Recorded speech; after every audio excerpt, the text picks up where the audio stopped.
আমি class 9 lines and এংগলস অৰ্থাৎ ৰেখা আৰু কোণ চেপ্টাৰটো পঢ়ি আছিলোঁ। এইটো আজি 5th ক্লাস হয়। আপোনালোকে যদি আগৰ ক্লাস কেইটা চোৱা নাই সেই ক্লাস কেইটা চাব।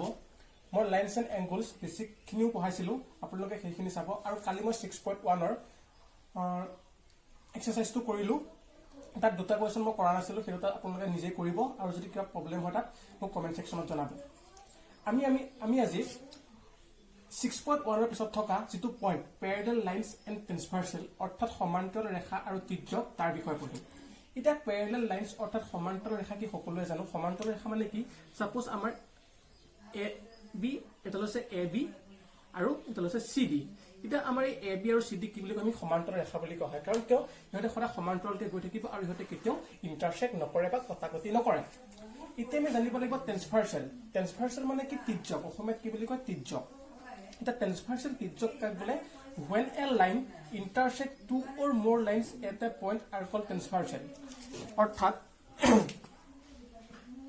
আমাৰ এডাল লাইন এ বি আৰু এডাল লাইন চি ডি। এতিয়া আমাৰ এই এ বি আৰু চি ডি লাইনক যদি এডাল লাইন আহিলে পিনে এডাল সাপোজ আমি নাম দিলো এল। এতিয়া এই এল কি কৰিছে? এ বি ৰেখাক এই পইণ্টত কাটিছে। ঠিক তেনেকে এই এল এ চি ডি ৰেখাক আমাক এই পইণ্টত কাটিছে। গতিকে এই এল এ আমাক কেইডাল দুডাল ৰেখাক কি কৰিলে? কটাকটি কৰিলে। গতিকে আমি এলক কি বুলি ক'ম? ট্ৰান্সভাৰ্সাল বুলি ক'ম। ট্ৰান্সভাৰ্সাল বুলি ক'ম। অসমীয়াত কি বুলি কয়? ত্ৰিজ্যক বুলি কয়। কেতিয়াবা কি হয়, এনেকে আৰু এডাল লাইন থাকিব, এনেকে থাকিব, এনেকে থাকিব। সাপোজ এইটো ই এফ। গতিকে আমি কি গম পালো যে এল এ এতিয়া কেইডাল ৰেখাক কাটাকাটি কৰিলে? তিনিডাল ৰেখাক কাটাকটি কৰিলে। গতিকে এলক আমি কি বুলি ক'ম? ট্ৰান্সভাৰ্সাল বুলি কয়।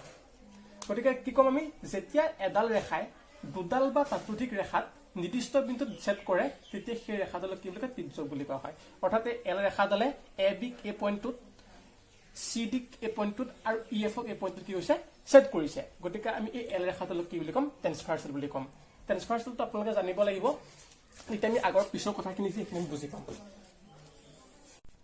এতিয়া আমি কৰসপন্ডিং এংগল অৰ্থাৎ অনুৰূপ কোণৰ বিষয়ে পঢ়িম।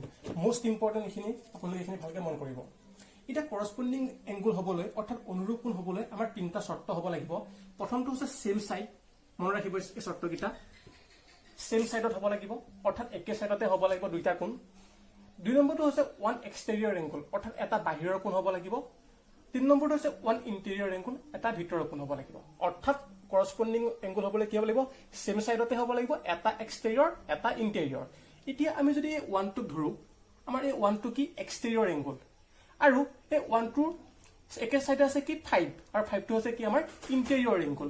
গতিকে এংগল 1 এণ্ড এংগল 5 আমাৰ কি হ'ব? কৰসপন্ডিং এংগল। ঠিক তেনেকে আমি যদি এটা দুইটো ধৰো, আমি দুইটো ধৰো, দুইটো হৈছে কি? Exterior angle. আৰু দুইটোৰ ফালে কি আছে? 6 আছে, আৰু 6টো হৈছে আমাৰ কি? Interior angle. গতিকে কি হ'ব? এংগল 2 এণ্ড এংগল 6 আমাৰ কি হ'ব? কৰসপন্ডিং এংগল। ঠিক তেনেকে আমি যদি এতিয়া কি ধৰো? এংগল 3 ধৰো। এংগল 3 আছে কি? এইটো কি? ইণ্টেৰিয়ৰ। আৰু এইটো কি? 7টো কি? এক্সটেৰিয়ৰ। গতিকে এটা ইণ্টেৰিয়ৰ এটা এক্সটেৰিয়ৰ, সেম সাইড। গতিকে তোমাৰ কি হ'ব? এংগল 3 এণ্ড এংগল 7টো আমাৰ কি হ'ব? কৰসপন্ডিং এংগল। ঠিক তেনেকে আমাৰ এইটো আছে 4। কি আছে? 4টো কি আছে? ইণ্টেৰিয়ৰ। আমাৰ 8টো কি? এক্সটেৰিয়ৰ। 4 আৰু কি? একে সাইডে আছে। গতিকে আমাৰ তিনিটা শৰ্ত সিদ্ধ হৈছে। গতিকে এংগল 4 এণ্ড এংগল 8 আমাৰ কি হ'ব? কৰসপন্ডিং এংগল, অৰ্থাৎ অনুৰূপ কোণ। গতিকে angle 1 and angle 5, angle 1 angle 5 corresponding angle, angle 2 angle 6 corresponding angle, angle 3 angle 7 corresponding angle, আৰু এংগল 4 এংগল 8 আমাৰ কৰসপন্ডিং এংগল। শৰ্তকেইটা আপোনালোকে মনত ৰাখিব, তেতিয়া আপোনালোকে মনত ৰাখিবলৈ সহজ হ'ব। মোস্ট ইম্পৰ্টেন্ট এইটো। এতিয়া আমি অল্টাৰনেট ইণ্টেৰিয়ৰ এংগল অৰ্থাৎ একান্তৰ অন্তঃকোণ কি তাৰ বিষয়ে পঢ়িম। এতিয়া ইণ্টেৰিয়ৰ মানে কি? ইণ্টেৰিয়ৰ মানে হৈছে আমাৰ ভিতৰৰ। গতিকে আমি 1 2 7 আমি বাদ দিব লাগিব, কাৰণ কিয়? 1 2 7 হৈছে আমাৰ কি? এক্সটেৰিয়ৰ। গতিকে কি হ'ব? ইণ্টেৰিয়ৰ মানে সদায় ভিতৰৰ। গতিকে ভিতৰৰ কোণকেইটা হ'ব 3 4 5 6ৰ ভিতৰত হ'ব। এতিয়া আমাক এটা কথা কয় যে অল্টাৰনেট বুলি কৰিলে, অৰ্থাৎ ইয়াৰ পৰা কি হ'ব? আমাৰ কি হ'ব? 3 হলে কি হ'ব? 4 হ'ব, 5 হ'ব, আৰু 4 হলে 6 হ'ব। কট হৈ যাব। গতিকে কি হ'ব? এংগল 3 এণ্ড এংগল 5 আমাৰ কি হ'ব? Alternate interior angle. খালি কি কৰিব লাগিব? কস। যদি আমাক অল্টাৰনেট ইণ্টেৰিয়ৰ এংগল বুলি আহে কি কৰিব? খালি আমি যিকেইটা ইণ্টেৰিয়ৰ এংগুল থাকে কি কৰিব লাগিব কৰ্চ কৰিব লাগিব কৰ্চ কৰি দিলেই হ'ল কৰ্চ কৰিলে কি হ'ব 3 and 5 হ'ব আমাৰ অল্টাৰনেট ইণ্টেৰিয়ৰ এংগুল আৰু কি হ'ব এংগুল 4 and এংগুল 6 এংগুল 6 কি হ'ব আমাৰ অল্টাৰনেট ইণ্টেৰিয়ৰ এংগুল আৰু অল্টাৰনেট ইণ্টেৰিয়ৰ এংগুলক কেতিয়াবা অল্টাৰনেট এংগুল বুলিও কয় সেইটো আপোনালোকে মনত ৰাখিব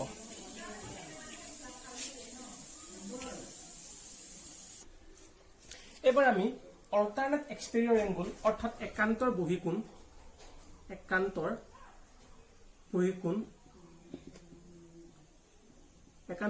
কি তাৰ বিষয়ে পঢ়িম এতিয়া আমাক কি কৈছে এক্সটেৰিয়ৰ এংগুল এক্সটেৰিয়ৰ মানে কি বাহিৰৰ এংগুল গতিকে বাহিৰৰ বুলি ক'লে আমাৰ কি হ'ব 3 4 5 6 নহ'ব কাৰণ 3 4 5 6 হৈছে আমাৰ কি ইণ্টেৰিয়ৰ এংগুল গতিকে বাহিৰৰ এংগুল কেইটা আমি যদি এটা মুছি দিম এতিয়া আমাক এটা প্ৰয়োজন নাই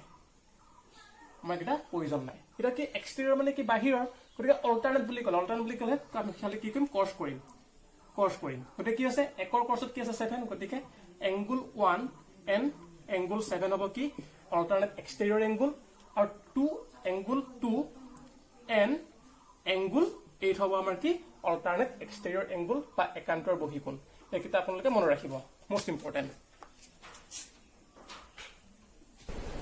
এতিয়া আমি interior angle of the same side of transversal অৰ্থাৎ তিৰ্যকৰ একেফালে থকা অন্তঃকোণৰ বিষয়ে পঢ়িম এতিয়া কি কৈছে ইণ্টেৰিয়ৰ এংগুল বুলি কৈছে আৰু সেম সাইড বুলি কৈছে সেম সাইড অফ ট্ৰান্সভাৰ্চেল অৰ্থাৎ ট্ৰান্সভাৰ্চেল আমাৰ এলটো হৈছে কি ট্ৰান্সভাৰ্চেল কাৰণ কিয় এলটোৱে আমাৰ দুডাল ৰেখা কি কৰিছে সেট কৰিছে গতিকে কি হৈছে সেম সাইড অফ ট্ৰান্সভাৰ্চেল গতিকে কি হ'ব আমাৰ এতিয়া ইণ্টেৰিয়ৰ এংগুল বুলি ক'লে আমাৰ 1 2 7 আৰু 8 আমাৰ এইকেইটা কি হৈ যাব নাইকিয়া হৈ যাব কাৰণ আমাক ইণ্টেৰিয়ৰ এংগুল বুলি অলৰেডি দি দিছে গতিকে কৈছে সেম সাইড অফ ট্ৰান্সভাৰ্চেল এতিয়া সেম সাইড বুলি ক'লে কি হ'ব 4 and 5 এংগুল 4 and এংগুল 5 আমাৰ কি হ'ব interior angle of the same side of transversal and angle 3 and angle 6 কি হ'ব সেম সাইড অফ ট্ৰান্সভাৰ্চেল গোটেইকেইটা আমাৰ কি হয় ইণ্টেৰিয়ৰ এংগুল হয় এটা কৈছে আমাক সেম সাইড বুলি কৈছে গতিকে এংগুল 4 সেম সাইডত কি আছে 5 গতিকে এংগুল 4 and এংগুল 5 হ'ব আমাৰ কি same interior angle of the same side of transversal তেনেকে এংগুল 3 and এংগুল 6 আমাৰ কি হ'ব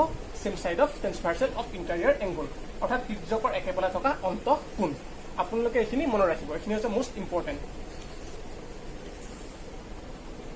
আমি এক্সাম 6.3 অৰ্থাৎ সপ্তসিদ্ধি 6.3 টো পঢ়িম সপ্তসিদ্ধি 6.3 টো আপোনালোকৰ এক্সামত প্ৰুফ কৰিবলৈ নাহে কিন্তু আপোনালোকে এই সপ্তসিদ্ধি অৰ্থাৎ এক্সামছ বিলাক মনত ৰাখিব লাগিব যদি এক্সামছ মনত ৰাখিব নোৱাৰে তেন্তে আপোনালোকে থিয়ৰাম হওক বা অন্য ধৰণৰ কুৱেশ্যন কৰিব নোৱাৰিব গতিকে এক্সামছ বিলাক আপোনালোকে মনত ৰাখিবই লাগিব এতিয়া এক্সাম 6.3 দিছে if a transversal intersect two parallel lines then each pair of corresponding angles are same অৰ্থাৎ আমাক কি কৈছে যে দুডাল প্যাৰালাল লাইনছ আছে আমাৰ এডাল AB আৰু এডাল আছে আমাৰ CD এডাল আছে আমাৰ কি প্যাৰালাল লাইনছ এতিয়া এই প্যাৰালাল লাইনছ ডালক এডাল ট্ৰান্সভাৰ্চেল আঁকিলো আমি এডাল আমাৰ কি ট্ৰান্সভাৰ্চেল এলডাল আছে আমাৰ কি ট্ৰান্সভাৰ্চেল যেতিয়া এই এল ডালে AB আৰু CD কি কৰিলে ইন্টাৰসেক্ট কৰিলে AB কি হৈছে এই পইণ্টটো সাপোজ আমি P পইণ্ট দিলো ইন্টাৰসেক্ট কৰিছে আৰু এটো কি হৈছে কিউ পইণ্ট এটা পইণ্ট আমাক কি হৈছে ইন্টাৰসেক্ট কৰিলে ইতে কৈছে যে এই যিডাল আমাৰ ট্ৰান্সভাৰ্চেল এই AB আৰু CD কি কৰিলে ইন্টাৰসেক্ট কৰিলে তেন্তে তোমালোকে ক'ব লাগে যে কি কৰস্পন্ডিং এংগুল কেইটা কি সেম বুলি আমি দেখাব লাগে এতিয়া আমি কৰস্পন্ডিং এংগুল সেমবোৰ শৰ্ত কেইটা কি পাইছিলো এটা কি আছিল যে সেম সাইডত হ'ব লাগিব আমি এতিয়া কেইটা নাম দি দিলো সাপোজ এটো 1 দিলো এটো 2 দিলো এটো 3 দিলো এটো 4 দিলো ঠিক তেনেকৈ এটো কিমান দিলো 5 দিলো এটো 6 দিলো এটো 7 দিলো আৰু এটো কিমান দিলো 8 দিলো এতিয়া আমাক কি কৈছে কৰস্পন্ডিং এংগুল লাগে অৰ্থাৎ অনুৰূপ কোণ লাগে অনুৰূপ কোণৰ শৰ্তকেইটা কি আছিল যে সেম সাইড হ'ব লাগিব এক নম্বৰ কি হ'ল সেম সাইড হ'ব লাগিব দুই নম্বৰ কি এটা এক্সটেৰিয়ৰ এটা ইণ্টেৰিয়ৰ অৰ্থাৎ আমাৰ কি হ'ব এংগুল 1 ইকুৱেল এংগুল 5 হ'ব এংগুল 1 ইকুৱেল এংগুল 5 হ'ব আমাৰ কি কৰস্পন্ডিং এংগুল কাৰণ কিয় এংগুল 1 টো আমাৰ কি এক্সটেৰিয়ৰ এংগুল 5 টো কি আমাৰ ইণ্টেৰিয়ৰ অৰ্থাৎ সেম সাইড হৈ আছে গতিকে এংগুল 1 ইকুৱেল এংগুল 5 আমাৰ কি হ'ব সেম হ'ব ঠিক তেনেকৈ আমাৰ কি হ'ব এংগুল 2 ইকুৱেল এংগুল 6 হ'ব এংগুল 2 ইকুৱেল এংগুল 6 ঠিক তেনেকৈ কি হ'ব angle 3 equal angle 7 angle 3 equal angle 7 angle 4 equal angle 8 গতিকে আমাৰ কি হ'ল যে যদি এডাল ট্ৰেন্সভাৰ্চেলে দুডাল সমান্তৰাল ৰেখাক কি কৰে ছেট কৰে তেন্তে সিহঁতৰ যিকেইটা অনুৰূপ কোণ অৰ্থাৎ কৰস্পণ্ডিং এংগল হ'ব সেই কৰস্পণ্ডিং এংগলকেইটা কি হ'ব ইকুৱেল হ'ব যদি আমাৰ এইটো 30 ডিগ্ৰী হয় এইটো কিমান হ'ব 30 ডিগ্ৰী হ'ব এংগল 5 নম্বৰ কিমান 30 ডিগ্ৰী হ'ব কাৰণ এংগল 1 ইকুৱেল এংগল 5 বনি আছে গতিকে আপোনালোকে এই এক্সাম্পলছবিলাক মনত ৰাখিব আৰু যদি কিবা বুজি পোৱা নাই মোক কমেণ্ট ছেকশ্যনত জনাব মই আপোনাক সেইখিনি কৰি দিম আজি মই ইমানখিনিতে ক্লাছটো সামৰিলোঁ আজি মই যিখিনি বেছিক কনচেপ্ট পঢ়ালোঁ আপোনালোকে এইখিনি ভালকৈ চাওক আৰু যদি কিবা বুজি পোৱা নাই মোক কমেণ্ট ছেকশ্যনত জনাব আপোনালোকে যদি এইখিনি মনত ৰাখে তেতিয়া আমি থিয়ৰাম বা অনুধৰণৰ কুৱেশ্যন আমি কৰিব পাৰিম আজি মই ইমানতে ক্লাছটো সামৰিলোঁ আৰু চেনেলটো ছাবস্ক্ৰাইব কৰিব আৰু বেল আইকনটো প্ৰেছ কৰিব যাতে মই ভিডিঅ' দিলে আপোনালোকে সোনকালে পায় থেংক ইউ